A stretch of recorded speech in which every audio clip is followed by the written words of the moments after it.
சற்று முன் செந்தில் பாலாஜி உயிருடன் தான் இருக்கிறாரா? சர்ச்சைக்குரிய கேள்வி கேட்ட அமலாக்கத்துறையினர்.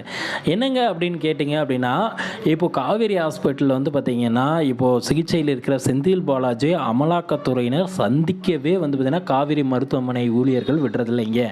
ஏன் அப்படின்னு கேட்கல வந்து பார்த்தீங்கன்னா, விசாரணைகள் செய்ய போனால் கண்டிப்பாக வந்து பார்த்தீங்கன்னா, செந்தில் பாலாஜியின் உடல்நிலை மீண்டும் ஒரு மோசமாக வாய்ப்பு இருக்குது அப்படின்ற மாதிரி சொல்கிறாங்க.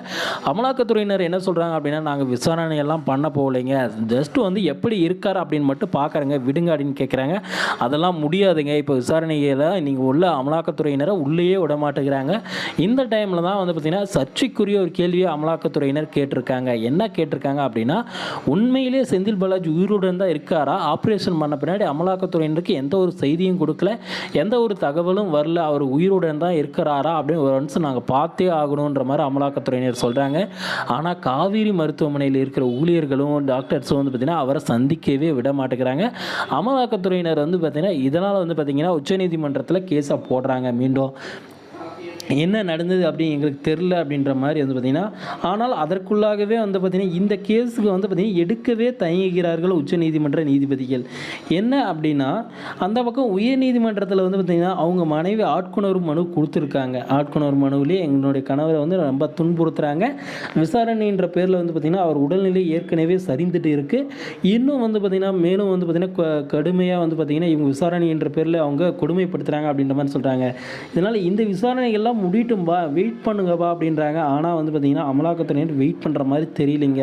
இதில் ஏதாவது ஒரு விஷயங்கள் தெரிஞ்சே ஆகணும். ஏன்னா ஒரு பக்கம் வந்து பார்த்திங்கன்னா நாங்கள் விசாரணை கூட பண்ண போகிறதில்ல, உள்ளே விட்டால் போதும், அவர் எப்படி இருக்கார் அப்படின்னு பார்த்துட்டு அவங்க சர்டிஃபிகேட் எல்லாமே பண்ணணுன்றதுக்கோசரம் அமலாக்கத்துறையினர் கேட்குறாங்க. ஆனால் அமலாக்கத்துறையினர் வந்து பார்த்திங்கன்னா அவங்க பேச்சை கேட்குற மாதிரி வந்து பார்த்திங்கன்னா காவேரி மருத்துவமனை ஊழியர்கள் வந்து பார்த்திங்கன்னா செயல்படுற மாதிரி தெரியலைங்க. இதனால் என்ன செய்யுது அப்படின்றதுனால அமலாக்கத்துறையினரே குழம்பி போயிருக்கிறதா வந்து பார்த்திங்கன்னா செய்திகள் வெளியிட்டிருக்காங்க. பொறுத்திருந்து பார்க்கலாங்க அமலாக்கத்துறையினர் இனி செந்தில் பாலாஜி மீது எந்த மாதிரியான ஒரு நடவடிக்கை எடுக்க போகிறாங்க அப்படின்ட்டு. ஏன்னா அவங்க மனைவி கொடுத்துருக்கிற அந்த கேஸ் வந்து ஆட்கொணர்வு மனு வந்து பார்த்திங்கன்னா உயர்நீதிமன்றத்தில் சென்னையில் ஒரு ஸ்ட்ராங்கான எவிடன்ஸாக இருக்குதுங்க. இதனால் எதுவுமே பண்ண முடியல.